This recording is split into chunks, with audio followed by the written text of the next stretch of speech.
Well, here it is, 10 years later, and February the 13th, 2014. 10 years ago today, on this date, I started the experiment Being and Learning, which actually ended up being and Learning. Here's the first page printed. You'll notice that it's the title actually Being and Learning, and let's get a close look at the date here.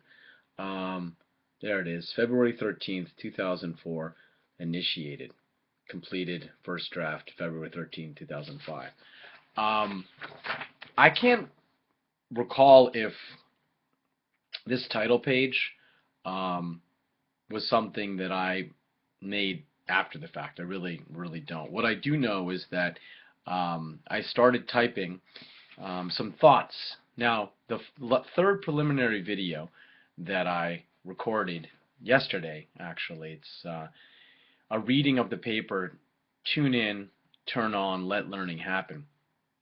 That paper I had completed in the fall of 2003. I submitted it for presentation to the Philosophy of Education Society, Great Britain, New College, Oxford. It was accepted, and I presented it in April of 2004. Essentially, what happened was, after writing that paper, I felt that there were many ideas that had needed further exploration, but that the idea that was the central one, that is to say, to place oneself in the midst of things, the sort of and to be a poetic, evocative writer, to draw others into it. The notion of the philosophical educator, what I've come to call now the philosophical educator, is one who places themselves at the center of things, and this exemplar of Socrates as the figure who did this. I felt that there was a sense in which that thesis could be tested, so to speak, that I could and should take up that position vis-a-vis philosophy itself, vis-a-vis the question itself.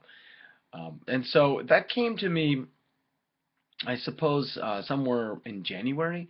I really don't recall. I don't have notes, and I don't recall how it ended up that by the middle of February of 2004, I had this idea of an experiment where I would sit down every day for a minimum of 1 hour and write, picking up where I had left off the day before. I knew that this paper that I completed had generated some feelings and some ideas that it needed to be explored further, and I will say that I do recall that for a while I had this idea of doing this experiment of writing every day for an hour, but I never put it together as something that I would want to do for a full year. That was something that came about at some point, I don't recall, in January of 2004. So on February the 13th, I sat down and I just wrote some notes, wrote some thoughts, and so it was actually the next day, on February the 14th, Valentine's Day, in 2004, that I sort of began the experiment of writing the poetic meditations. So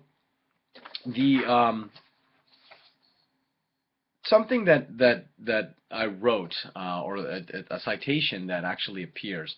So I've already shown the first page, which has this title, Being and Learning, and the dates, as well as my information.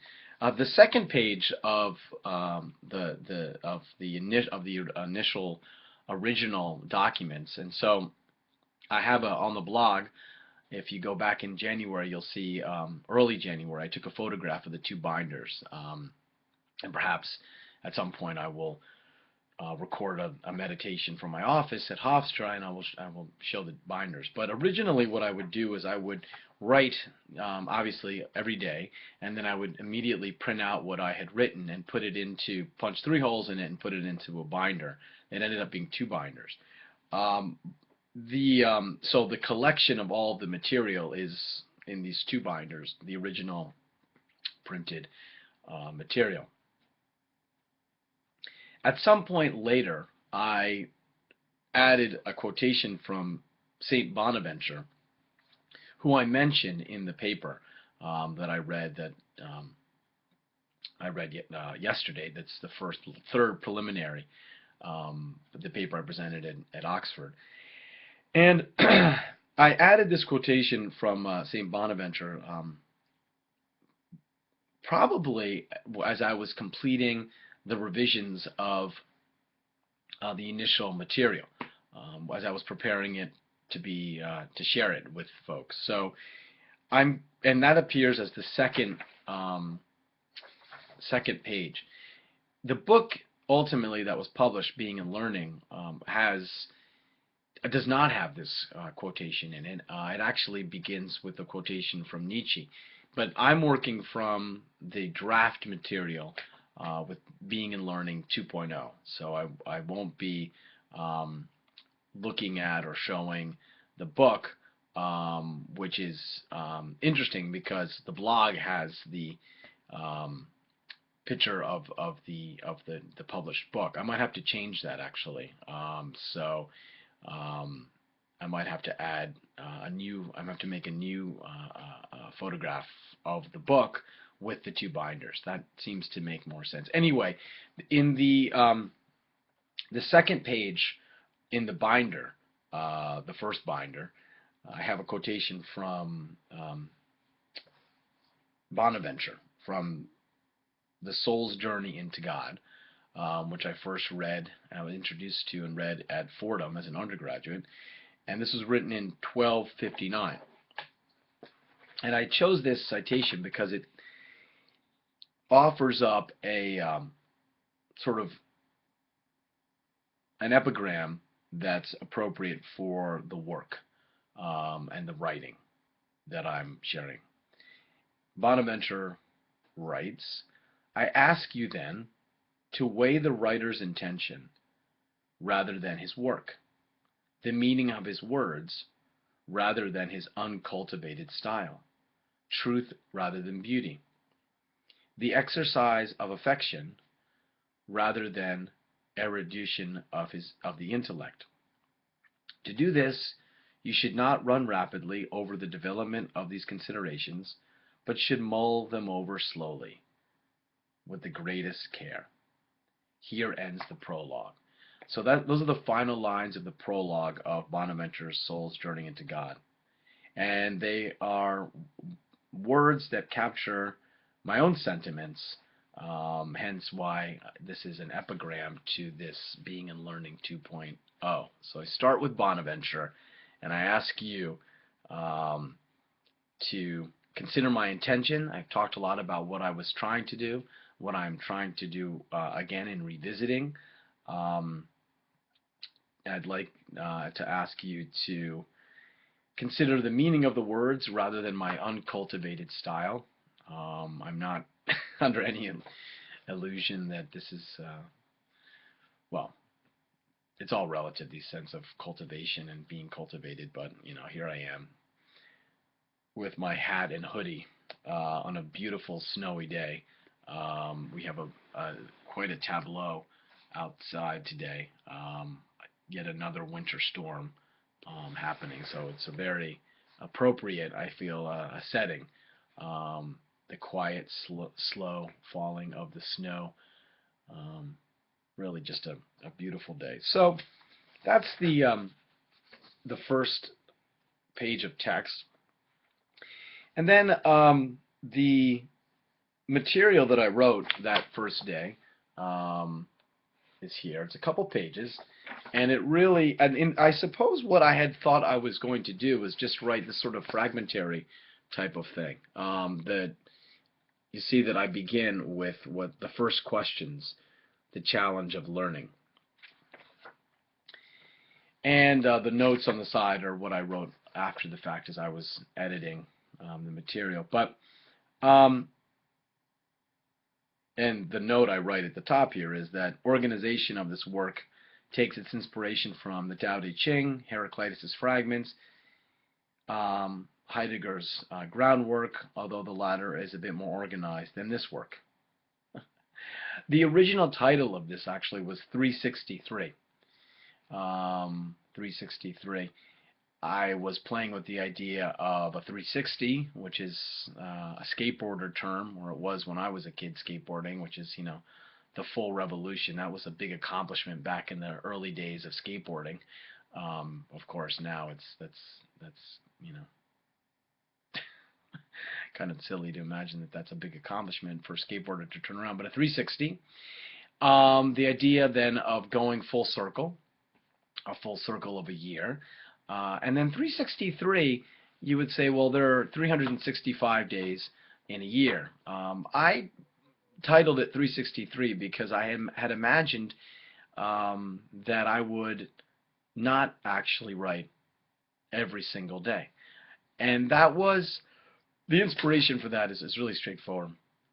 I had heard when I was on the UCLA campus years before that this building, I believe it's called Royce Hall, was modeled after a work by Leonardo da Vinci, who, if I'm correct, designed La Scala, the famous opera hall in Milan. And what I'd heard was that Da Vinci, perfectionist, genius that he was, understood that as perfect as his design was, his architectural design was, that he needed to put somewhere in the design of the building, somewhere on the building, something that made it imperfect or out of balance. So in a part of the building, or one of the towers, he added a small window that really had no purpose. Essentially it was a scar. It was intended to make the building imperfect, so as to not insult the great architect, the creator of the universe, who is perfect. So under that ideal of recognizing that we can never make anything that's perfect, I titled the original project 363. It sort of was a reminder to myself that as much as I was really going for something here, it was going to be in the end imperfect. And in a certain sense, imperfection and what I now call messiness is something that I embrace as a kind of not so much a virtue, but as a sort of aesthetic value, that things are messy and untied and incomplete. And that is very much the spirit of this work. So I started off just thinking it was really going to be fragmentary writing. But then, of course, it evolved very quickly, almost from the first day, into something that was more of a narrative, the meditations. But the first day I wrote, I started with then something I called first questions. That's the heading of the first meditation. The challenge of learning. Learning is an existential challenge. We are taken up with the phenomena of learning as a challenge. We are challenged by learning, and our response identifies who we are. In this book, we will take up this challenge as the process of being and becoming attuned to being. What is entailed in this form or way of being in the world, and why is it described as a challenge? What is meant by challenge, and what kind of challenge could this be? If we were pressed at the onset to designate this challenge, we would respond, the challenge of learning is the challenge of maintaining steadfast openness. We begin by stating that we are already placed within this challenge. We are always already located within the challenge of learning. The very writing of these words and the subsequent reading of them are different expressions of our response to this challenge. But this work is always already building upon and a response to something prior, something primordial. We will call that which is most primordial first questions. What is it that is called a first question, and why will we say that the challenge of becoming and being attuned to learning is directed from and by these kinds of questions? Consider the following statement from Heidegger. Every question is a seeking. Every seeking takes its direction beforehand from what is sought. As an attitude adopted by a being, the questioner, questioning, has its own character of being.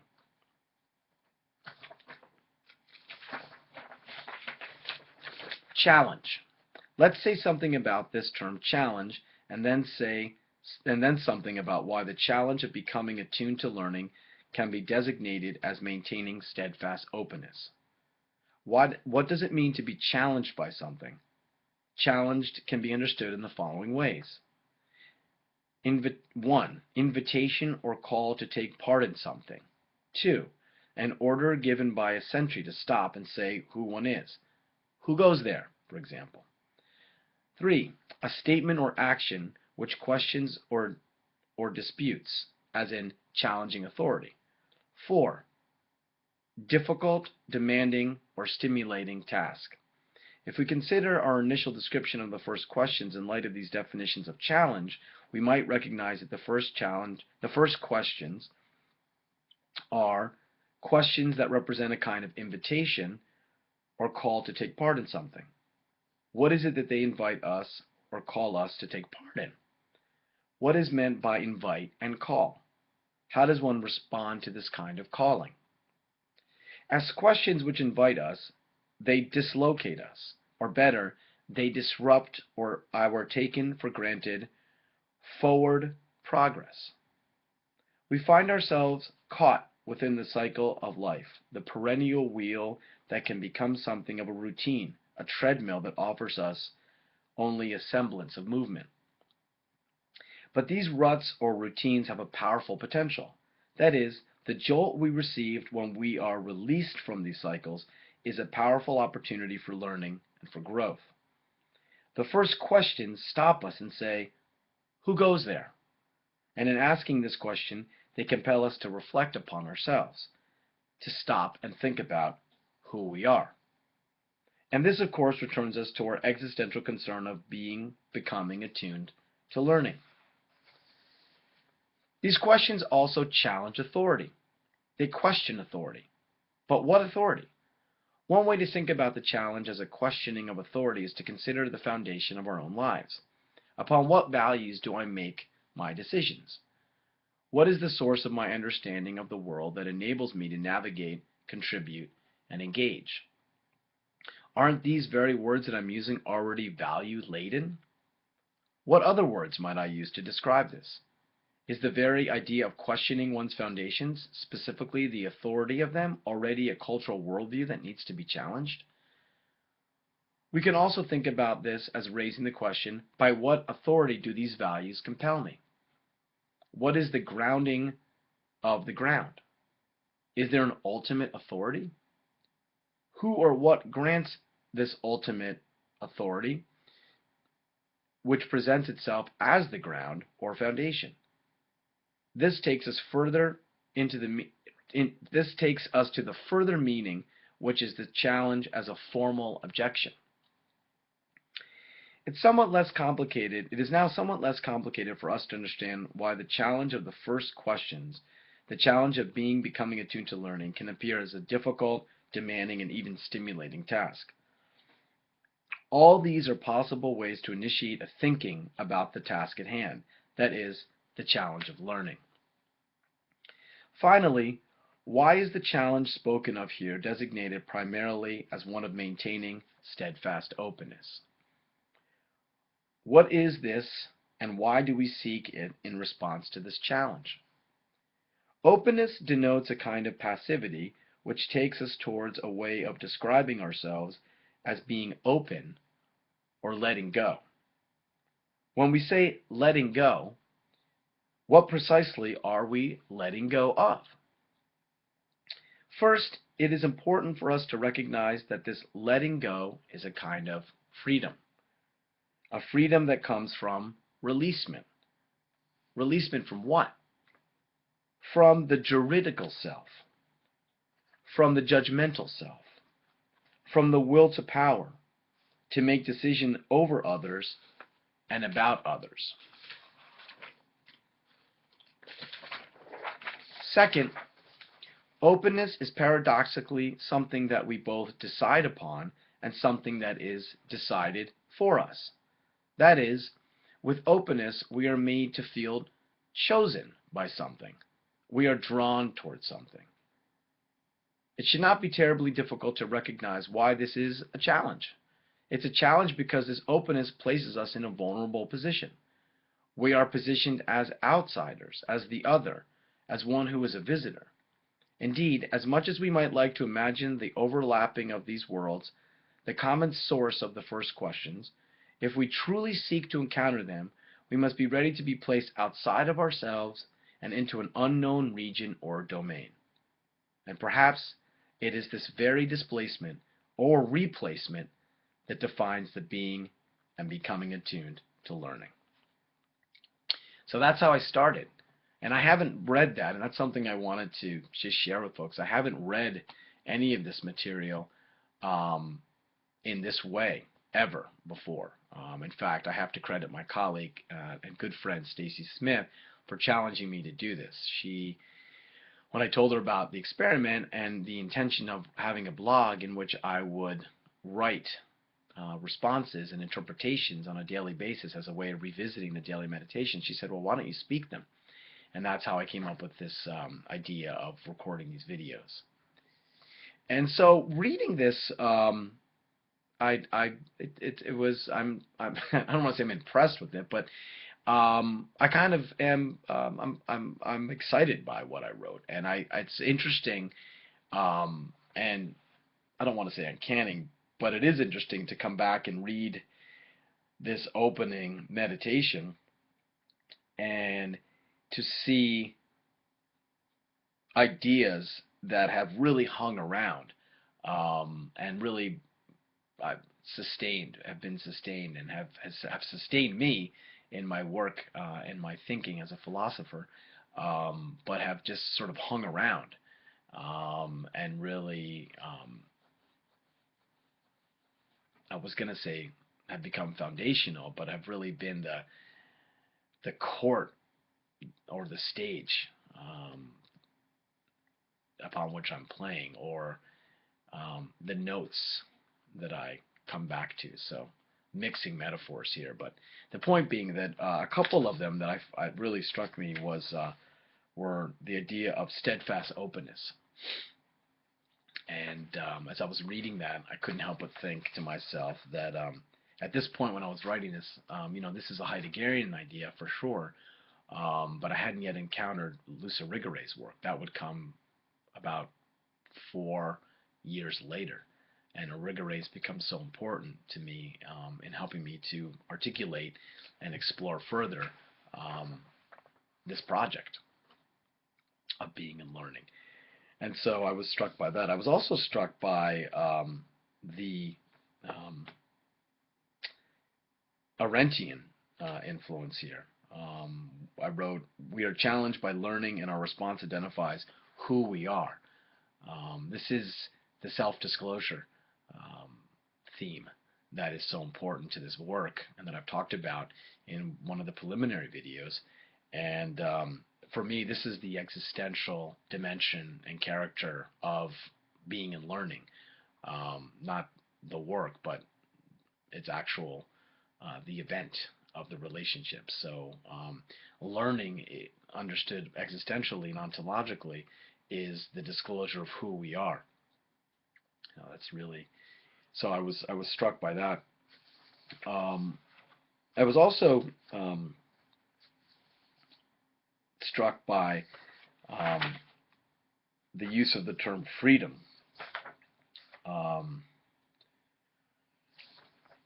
See if I can find it. In terms of releasement. Not so much in terms of releasement, in terms of just seeing that there. Here it is. It's important for us to recognize that this letting go is a kind of freedom, a freedom that comes from releasement. And, I've been working on this idea of freedom. It may be the central concern I have over time, both as a teacher with my students, as well as just in my own work and scholarship, writing, etc., and more importantly, in just my own being, my own persona, the concern for freedom in all of its different forms. And so why would I be surprised to see that? I guess I'm always struck when I um, I encounter my own writing on this, because freedom is a concept and it's a word and a symbol and a concept that is at work in this project. But it's both so central, but yet at the same time something that has a very quiet presence in the work. So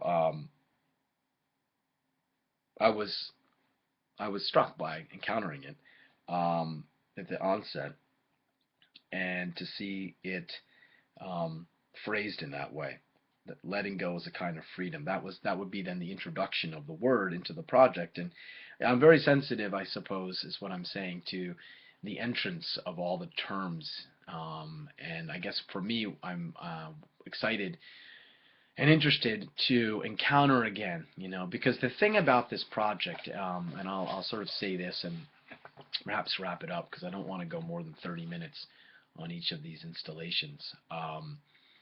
The thing that's really exciting is to go back and to recall what made this project phenomenological was that, and I've mentioned this already in one of the preliminaries, was my experience of having ideas and language appear to me. I mean, this was the breakthrough for me in terms of my writing, which has I've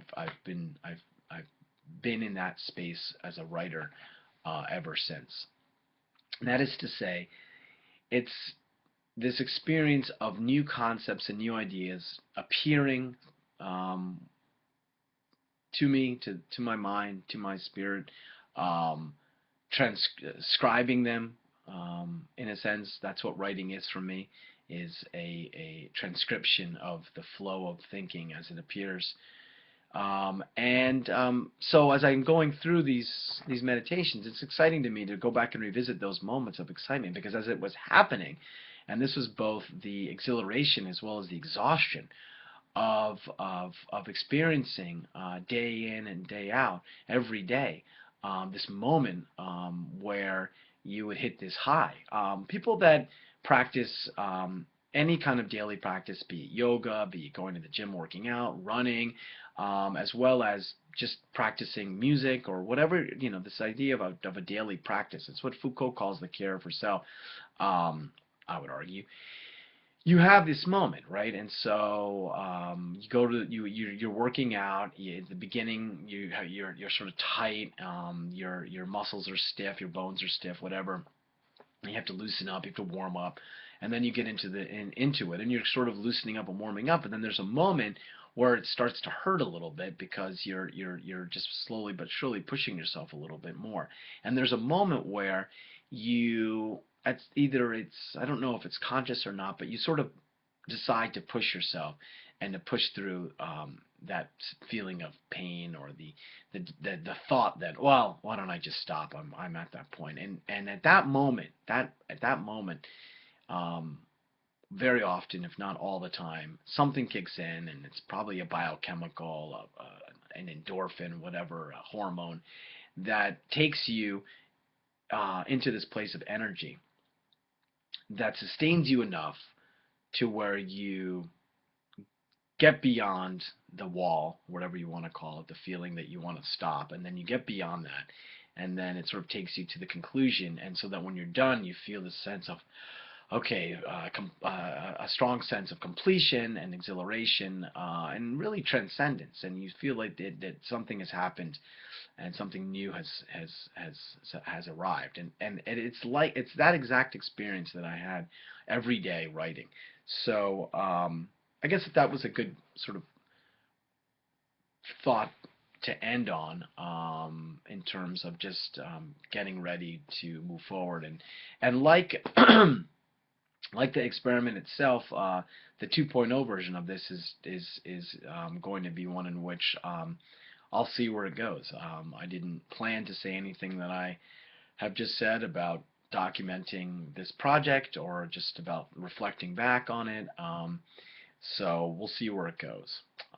But I'm about at 30 minutes, so I'm going to conclude, and I'll be back tomorrow to record another reading of, and what will be the second meditation.